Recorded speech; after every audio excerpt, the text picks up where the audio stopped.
கர்த்தருடைய பரிசு நாமத்திற்கு ஸ்தோத்திரம் உண்டாவதாக. இன்றைய ஜீவ வார்த்தை நிகழ்ச்சியை கேட்டுக்கொண்டிருக்கும் அனைவரையும் கர்த்தருடைய பரிசு நாமத்தினால் வாழ்த்துகிறேன், ஆசீர்வதிக்கிறேன். இன்றைய தின தியானத்திற்கு தேவன் கொடுத்த வேத பகுதி அது 2 சாமுவேல், அதில் 22ஆம் அதிகாரம், அதில் 36ஆம் வசனம். 2 சாமுவேல் 22:36. உம்முடைய ரட்சிப்பின் கேடகத்தையும் எனக்கு தந்தீர், உம்முடைய காருண்யம் என்னை பெரியவனாக்கும். இன்றைய தினம் இதை கேட்டுக்கொண்டிருக்கும் தேவ பிள்ளைகளே, உம்முடைய காருண்யம் என்னை பெரியவனாக்கும். அதை பாருங்க, இதுல எப்படி பாருங்க, உம்முடைய காருண்யம், கர்த்தருடைய தேவனுடைய காருண்யம் உங்களே பெரியவர்களாக்கும், பெரியவர்களாக்கி விட்டது. இனி நீங்க உங்க வாழ்க்கையில நீங்க சிறுமைப்பட்டு போவதில்லை. தேவனுடைய காருண்யம், காருண்யம்னு என்ன? கிருபை. கிருபை என்ன? கிருபை உங்களை தேவ கிருபையால் நீங்க பெரியவர்களாக போகிறீங்க.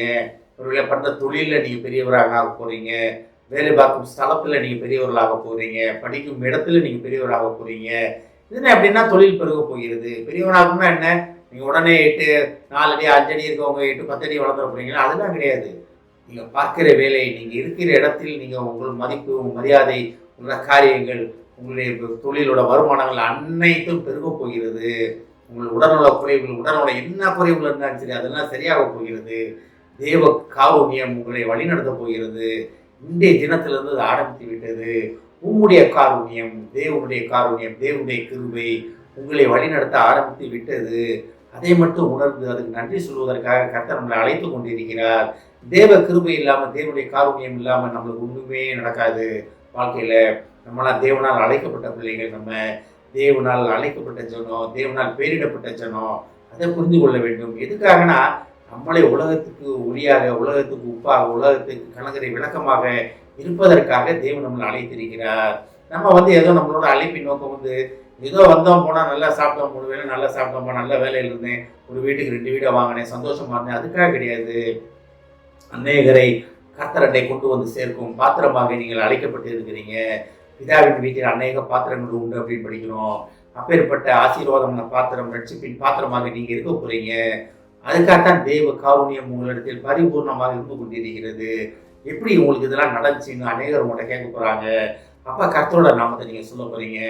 நான் பயந்துக்கிட்டு இருந்தேன், எனக்கு பிரச்சனைகள் இருந்துச்சு, ஆனால் நான் ஜெபம் பண்ணேன், கர்த்தரை நம்பினேன், விசுவாசித்தேன், இயேசு கிறிஸ்து என்னை பெரியவராக மாற்றினார், கர்த்தர் என்னை பெரியவராக மாற்றினார், என் போராட்டங்களிலிருந்து என்னை விடுதலை கொடுத்தார், என் நோய்களிலிருந்து என்னை விடுதலை தந்தார், என்னுடைய கஷ்டங்கள்லேருந்து, குடும்பத்திலிருந்து, போராட்டங்கள்லேருந்து, கஷ்டம் பிரச்சனைகளிலிருந்து, சகலத்திலிருந்து தேவன் என்னை விடுவித்தார் என்று நீங்கள் சாட்சியாக சொல்ல போகிறீங்க.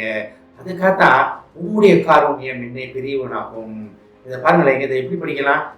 இதாவே உம்முடைய காருண்யம் எங்களை பெரியவனாக்கும், என்னை பெரியவனாக்கும், உண்மை பெரியவனாக்கும்ன்றதோட என்னை பெரியவனாக்கும் நீங்கள் தைரியமாக சொல்லலாம்.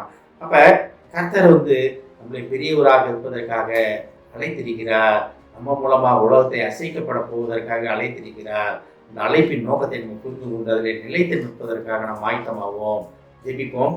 எங்களை அதிகமான அன்பின் பரலோகத்தினாவே, உம்முடைய காருண்யம் எங்களை பெரியவனாக்கும் என்பதை நாங்கள் உணர்ந்து கொண்டோம். ஆண்டவர் ஏஸ்தவனே, உமது காருண்யம், உமது கிருபையிலே நாங்கள் நிலைத்து நின்று அந்த கிருபையை வீணடித்து விடாதபடி எங்களை பாதுகாத்து கொண்டதற்காக நன்றி ஆண்டவர், நன்றி ஆண்டவர், நன்றி ஆண்டவரே. உமது அழைப்பின் நோக்கத்தை புரிந்து அதிலே நிலைத்து நிற்போம் என்ற முடிவெடுக்கிறோம் ஆண்டவரே. எடுத்த முடிவிலே நிலைத்து நிற்க எங்களுக்கு உதவி செய்யும் ஆண்டவரே. இதை கேட்டுக்கொண்டு ஒவ்வொருவரையும் ஆசீர்வதிக்கிறோம் அப்பா, ஒவ்வொரு குடும்பத்தையும் ஆசீர்வதிக்கிறோம் ஆண்டவரே. குடும்பத்தில் உள்ள சிறியவர் பெரியவர் அனைவரையும் உமது காரியத்தினால் பெரியவர்களாக மாற்றுவேன் என்பதற்காக நன்றி, நன்றி, நன்றி தம், நன்றி தம். படிப்பாக இருக்கட்டும், வெளியில் தொழிலாக இருக்கட்டும், வேலை பார்க்கும் இடமாக இருக்கட்டும், எந்த இடமாக இருந்தாலும் உமது மகா காருண்யம் அவர்களை அந்த இடத்திலே பெரியவர்களாக மாற்றும் என்பதற்காக நன்றி, நன்றி, நன்றி. வாக்கு கொடுத்த மகா கிருபைக்காக நன்றி ஆண்டவர். ஆசீர்வதிக்கும் இயேசுவின் மூலமாய் கேட்கிறேன் நல்ல பிதாவே, ஆமென். கர்த்தர் உங்களை ஆசீர்வதிப்பாராக.